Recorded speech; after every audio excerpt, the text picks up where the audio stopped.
সাদাওয়ালি ক্রিকেটে তাওহিদ হৃদয়ের পরিচয় মারমুখী ব্যাটার হিসেবেই, পরিসংখ্যানও সেই সাক্ষ্য দেয়। বাংলাদেশের টি-20 বিশ্বকাপ স্কোয়াডে থাকা ব্যাটারদের মধ্যে সবচেয়ে বেশি স্ট্রাইক রেট হৃদয়েরই। টাইগার স্কোয়াডের মধ্যে 130-এর ওপরে স্ট্রাইক রেট থাকা একমাত্র ব্যাটার তিনি। ইতিবাচক বিষয়, বাংলাদেশের ব্যাটারদের সাম্প্রতিক খারাপ ফর্মের মধ্যেও আশার আলো হয়ে আছেন হৃদয়।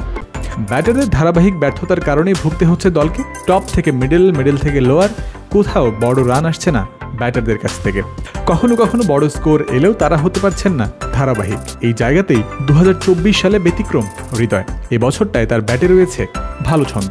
যুক্তরাষ্ট্রের বিপক্ষে সিরিজের যে দুটি ম্যাচে হেরেছে বাংলাদেশ, সেখানেও প্রথম ও দ্বিতীয় ম্যাচে তার স্কোর ছিল যথাক্রমে 58 ও 25।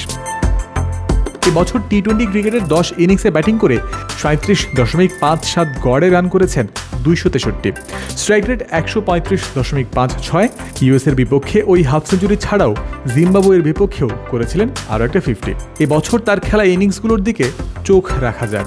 যুক্তরাষ্ট্র, জিম্বাবুয়ে ও শ্রীলঙ্কার বিপক্ষে তার খেলা ইনিংসগুলো যথাক্রমে 25, 58, 12, 57, 37 not out, 33 not out, 0, 32 not out এবং 8। শ্রীলঙ্কার বিপক্ষে একটা ডাক ও জিম্বাবুয়ের বিপক্ষে এক ইনিংসে 1 রান করাকে খারাপ বলা গেলে 3 ম্যাচে নট আউট থাকা আর 2 ইনিংসে 50 করাকে নিঃসন্দেহে বলা যায় ভালো ব্যাটিং ডিসপ্লে। 8, 12 ও 25 রানের ইনিংসগুলোকে বড় করতে পারলে এবছর তার পরিসংখ্যান হতো খুবই সমৃদ্ধ।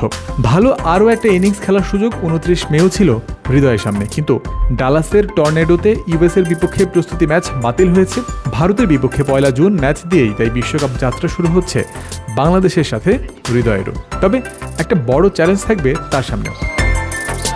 দলের অন্য ব্যাটাররা তুলনামূলক খারাপ সময় পার করছেন বিশ্বকাপের মূল আসরেও, তাই তার ওপরে একটা প্রত্যাশার জায়গা থাকবে দলের।